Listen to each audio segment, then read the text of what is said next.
why would anyone as smart as Munger or Buffett consider investing in China or any of the Chinese companies? In China, the companies we invest in are stronger relative to their competition and priced lower. Why does Charlie Munger invest in Chinese companies? Isn't the US market giving out best returns? What is Charlie Munger's take on Chinese companies? If you want to know about it, then make sure to stay till the end. Come, let's take a closer look.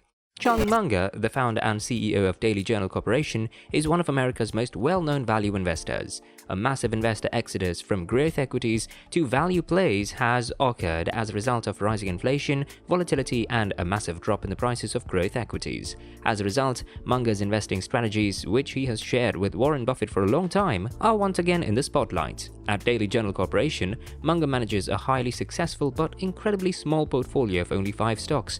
At the end of December 2021, his stakes in these companies will be worth more than $258 million. Alibaba Group Holding Limited, a Chinese tech behemoth with a market capitalization of nearly $300 billion, is one of the more contentious holdings.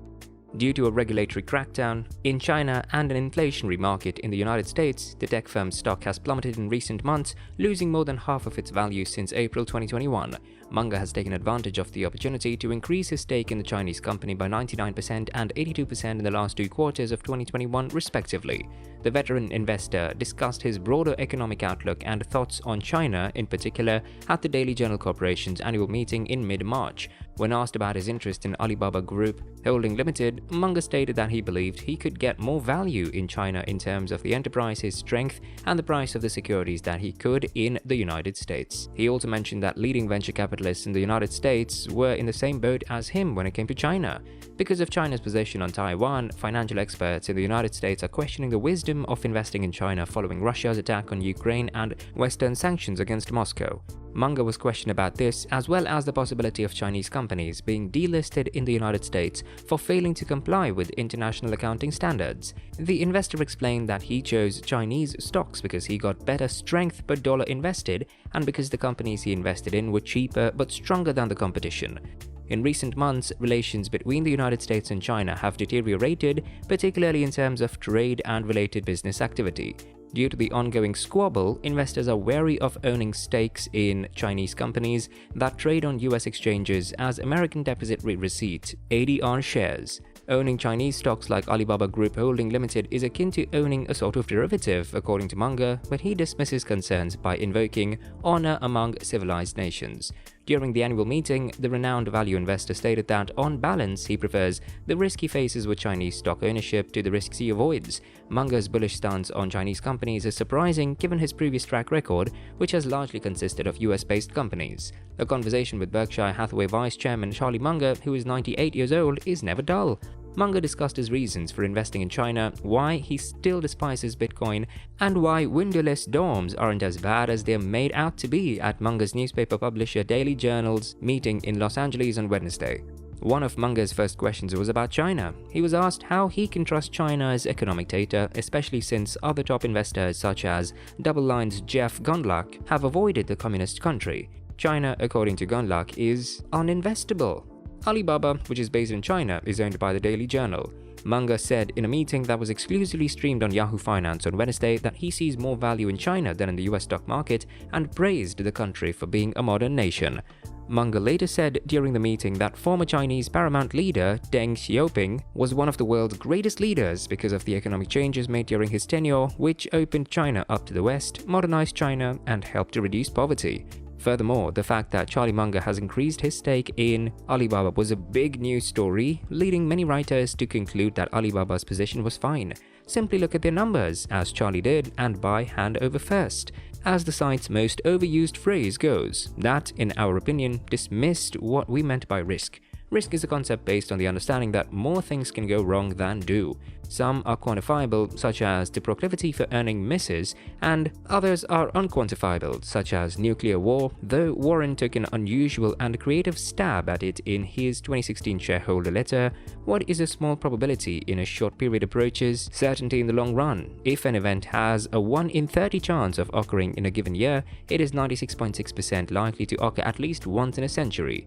Charlie's decision to double down on Alibaba is riddled with ironies. In terms of personality and the type types of things that pique our interest. The second irony is that when it comes to China and opportunities like Japan, Charlie and Warren appear to have switched positions. It reminds us of Scott Fitzgerald's final book, Tender is the Night, which Fitzgerald's editor tried to fix after his death.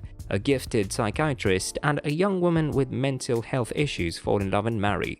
They switch roles over time, with him becoming the one with mental problems and she becoming a movie star. Was there a similar shift in Warren's and Charlie's approaches to investments?